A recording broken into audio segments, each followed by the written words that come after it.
High friend welcome to Tapati kitchen. आजकेर परे तुम्हादेर साथे आरो एकटी नतून रेसिपि शेयर करब।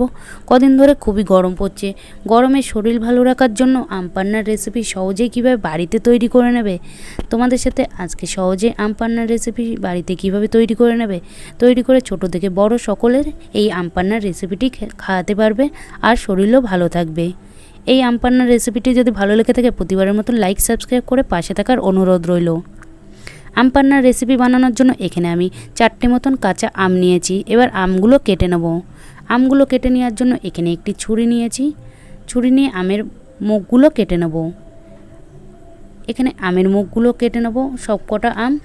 আর তোমরা দেখতেই পাচ্ছ আমগুলো কতটা পরিমাণে কাঁচা দেখে নিয়েছি। আমগুলো একটু কাঁচা দেখে নিলে আম পান্নার রেসিপিটি খেতে ভালো লাগে। এখানে সবকটা আমের বোটা কেটে নিয়েছি। এবার আমগুলো আমি দুখণ্ড করে নেব ছুরি দিয়ে।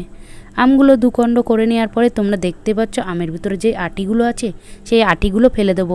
আমের ভিতরে আটিগুলো থাকলে আমগুলো যখন সিদ্ধ করব সেই সময় আমটা কালো হয়ে যাবে আর কষপানা লাগবে, খেতে ভালো লাগবে না। একইভাবে আমি সবকটা আম দুখণ্ড করে নেব। এখানে সবকটা আম দুখণ্ড করে নিয়েছি আর আমের ভিতরতে আটিগুলো বের করে নিয়েছি। এবার আমগুলো আমি ধুয়ে নেব। এখানে একটি বোলের ভিতরে পরিষ্কার জলের ভিতরে আমগুলো আমি ধুয়ে নেব। সবকটা আম জলের ভিতরে দেওয়ার পরে ভালো করে আমগুলো কষলে কষলে ধুয়ে নেব। আমগুলো কষলে ধুয়ে নেওয়ার পরে একটি প্লেটের উপরে তুলে নেব। প্লেটের উপরে তুলে নেওয়ার পরে তোমরা দেখতে পাচ্ছ জলটা কতটা পরিমাণে কালো হয়ে গেছে। এবার আমগুলো সিদ্ধ করে নেব। আমগুলো সিদ্ধ করে নেওয়ার জন্য আগে থাকতে আমি সসপ্যানে করে জল গরম করতে বসিয়ে দিয়েছি। এখানে জলটা গরম হয়ে গেছে। এবার আমগুলো দিয়ে দেব সসপ্যানের ভিতরে। সবকটা আম সিদ্ধ করে নেওয়ার জন্য সসপ্যানের ভিতরে নিয়ে নিয়েছি। আমগুলো যতক্ষণ সিদ্ধ হচ্ছে ততক্ষণ আমি আম পান্নার রেসিপির জন্য একটি গুঁড়ো মশলা তৈরি করে নেব। কিছু গোটা মশলা ভেজে একটি গুঁড়ো মশলা তৈরি করে নেব। গুঁড়ো মশলা বানানোর জন্য এখানে কড়াই বসিয়ে দিয়েছি। কড়াইটা গরম হয়ে আসার পরে দিয়ে দেবো 1 থেকে 2 চামচ মতন গোটা জিরে, 1 চামচ মতন মৌরি আর লাগছে 2টো মতন শুকনো লঙ্কা। এই মশলাগুলো ভালো করে গ্যাসের ফ্লেমটা মিডিয়াম আঁচে দিয়ে ভেজে নেব। এই মশলাগুলো বেশ কিছুক্ষণ ভেজে নেওয়ার পরে এর ভিতরে দিয়ে দেবো 1 চামচ মতন নুন। নুন দিয়ে দিলে মশলাটা ভালো করে, নুন দেওয়ার কারণটা হলো তাড়াতাড়ি মশলাটা ভাজা হয়ে যাবে আর মশলাটা যখন পাউডার তৈরি করবে সহজেই পাউডারটা তৈরি হয়ে যাবে। এখানে নাড়াচাড়া করে গোটা মশলাগুলো ভেজে নিয়েছি। গোটা মশলাতে সুন্দর একটি সেন্ট বেরিয়ে এসছে। এবার গোটা মশলাগুলো আমি একটি প্লেটের উপরে নামিয়ে ঠান্ডা করে নেব। এখানে আমগুলো সিদ্ধ হয়ে গেছে। তোমরা দেখতে পাচ্ছ আমের কালারটা চেঞ্জ হয়ে গেছে। এবার আমি একটা কাঁটা চামচ দিয়ে দেখে নেব আমগুলো কতটা পরিমাণে সিদ্ধ হয়েছে। এখানে আমগুলো সিদ্ধ হয়ে গেছে কী করে তোমরা বুঝবে, এখানে একটি কাঁটা চামচ বা ছুরি দিয়ে এরকম আমের গায়ে বসালে আমের গায়ের থেকে কাঁটা চামচ বা ছুরিটা ছেড়ে দিলে তাহলে বুঝবে আমটা পারফেক্টলি সিদ্ধ হয়ে গেছে। আর যদি কাঁটা চামচ বা ছুরির সাথে আমটা উঠে আসে তাহলে আমটা আরও কিছুক্ষণ সিদ্ধ হবে। এবার আমগুলো আমি একটি প্লেটের উপরে তুলে নেব। এখানে সবকটা আম প্লেটের উপরে তুলে নিয়ে আমগুলো ঠান্ডা করে নেব। এখানে আমগুলো ভালোভাবে ঠান্ডা হয়ে গেছে। আমগুলো ঠান্ডা হয়ে যাওয়ার পরে এবার আমের থেকে আমের পাল্পটা বের করে নেব চামচ দিয়ে। এখানে একটি চামচ দিয়ে আমের পাল্পটা বের করে নেব একটি বোলের ভিতরে। এইভাবে আমের থেকে আমের পাল্পটা বের করে নেব সবকটা আমের থেকে। আর তোমরা দেখতে পাচ্ছ আমটা খুব সুন্দরভাবে সিদ্ধ হয়েছে। আমটা সিদ্ধ হওয়ার কারণে আমের থেকে এরকম সহজেই পাল্পটা উঠে আসছে। একইভাবে আমি সবকটা আমের থেকে আমের পাল্পটা বের করে নেব। এখানে সবকটা আমের থেকে আমের পাল্পটা বের করে নিয়েছি। এবার এই আমের পাল্পটা আমি মিক্সচার মেশিনের বোলের ভিতরে দিয়ে পেস্ট তৈরি করে নেব। এখানে মিক্সচার মেশিনের বোল নিয়ে নিয়েছি। এবার বোলের ভিতরে আমের পাল্পটা দিয়ে দেব। এখানে আমের পাল্পটা দিয়ে দিয়েছি। আর লাগছে এর ভিতরে 3 থেকে 4টে মতন স্লাইস করে আদার টুকরো আর একটা কাঁচা লঙ্কা দুখণ্ড করে নিয়েছি। 1 চামচ মতন বিট নুন আর লাগছে 1 চামচ মতন চাট মশলা।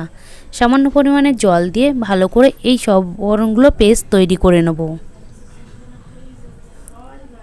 এই সব উপকরণগুলো ভালো করে পেস্ট তৈরি করে নিয়েছি। তোমরা দেখতে পাচ্ছ খুব সুন্দরভাবে মিহিভাবে পেস্ট তৈরি করে নিয়েছি।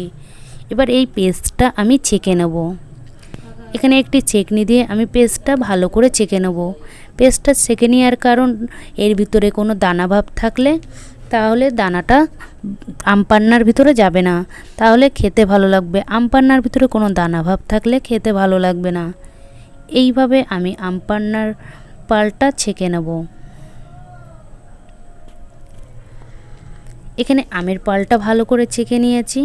একইভাবে আমি সব আমের পালটুকুনি ছেঁকে নেব। এখানে সব আমের পালটুকু ছাকা হয়ে গেছে। তোমরা দেখতে পাচ্ছ আমের পালের ভিতরে কতটা পরিমাণে দানা ভাব ছিল। আম পান্নার রেসিপি বানানোর জন্য এখানে আমের পালটা তৈরি হয়ে গেছে। দোকানের মতন কাচের গ্লাসগুলো ডেকোরেশন করবে কি করে সেটাই তোমাদের সাথে আজকে শেয়ার করব। একটি প্লেটের উপর 1 চামচ মতন নুন নিয়েছি আর হাফ চামচ মতন কাশ্মীরি লঙ্কার গুঁড়ো নিয়ে ভালো করে নুন আর কাশ্মীরি লঙ্কার গুঁড়োটা মিশিয়ে নিয়েছি। একটি কাচের গ্লাস নিয়েছি। কাচের গ্লাসে মুখে এইভাবে লেবুর রসটা মাখিয়ে নেব।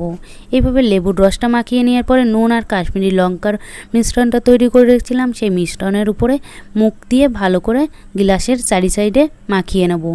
একইভাবে আমি দুটো গ্লাসই তৈরি করে নেব। তোমরা দেখতে পাচ্ছ একইভাবে আমি দুটো গ্লাসে মুখেই লঙ্কার গুঁড়ো আর নুনটা মাখিয়ে নিয়েছি। এবার গ্লাসের ভিতরে 3 থেকে 4টে মতন আইস দিয়ে দেবো আর দিয়ে দেবো আমের পাল। আমের পালটা দিয়ে দেবো 2 থেকে 3 চামচ মতন। এখানে আমি একটা গ্লাসে 2 চামচ করে আমের পালটা দিচ্ছি। তোমরা যদি বেশি টক খেতে পছন্দ করো তাহলে এখানে আমের পালের সংখ্যাটা একটু বাড়িয়ে দেবে। আর দিয়ে দেবো 1 চামচ করে যেই ভাজা মশলাটা পাউডার তৈরি করে রেখেছিলাম সেই ভাজা মশলাটা 1 চামচ করে দিয়ে দেবো। আর দিয়ে দেবো 2 থেকে 3টে মতন করে পুদিনা পাতা। আর লাগছে 1 চামচ করে চিনির গুঁড়ো। যারা চিনিটা খেতে পছন্দ করো না তারা চিনিটা অ্যাভয়েড করবে। এখানে আমি চিনির গুঁড়ো ব্যবহার করছি, তোমরা চাইলে গোটা চিনিও ব্যবহার করতে পারো। তাতে চিনিটা গলতে অনেকক্ষণ সময় লাগবে। এবার আমি গিলাসগুলো ভর্তি করে নেব ঠান্ডা জল দিয়ে। এখানে আমি ঠান্ডা জল দিয়ে গিলাসগুলো ভর্তি করে নিয়েছি। এবার এর ভিতরে দিয়ে দেবো 1 থেকে 2 চামচ করে পুদিনা পাতার রস। এখানে 1 থেকে 2 চামচ করে পুদিনা পাতার রস দিয়ে ভালো করে গ্লাসের ভিতরে সব উপকরণগুলো চামচ দিয়ে মিশিয়ে নেব। এখানে এই সব উপকরণগুলো চামচ দিয়ে মিশিয়ে নিয়েছি। এবার আমি পুরো দোকানের মতন ডেকোরেশন করে নেব। দোকানের মতন ডেকোরেশন করে নেওয়ার জন্য এখানে পুদিনা পাতা দিয়ে দেবো উপর থেকে। পুরো রেস্টুরেন্টের মতন আমি ডেকোরেশন করে নেওয়ার জন্য এখানে স্লাইস করে লেবু কেটে নিয়েছি। তোমরা দেখতে পাচ্ছ পুরো দোকানের মতন স্টাইলে আমি তোমাদের সাথে আম পান্নার রেসিপিটি শেয়ার করলাম। আম পান্নার রেসিপিটি যদি ভালো লেগে থাকে তোমরা একবার হলেও বাড়িতে এইভাবে ট্রাই করে দেখতে পারো। সহজেই তোমাদের সাথে আম পান্নার রেসিপি শেয়ার করলাম। আম পান্নার রেসিপি যদি ভালো লেগে থাকে অবশ্যই লাইক কমেন্ট তোমাদের বন্ধুদের কাছে শেয়ার করতে ভুলবে না। আর আমার চ্যানেলে যদি নতুন হয়ে থাকে তাহলে একটা সাবস্ক্রাইব করে দেবে।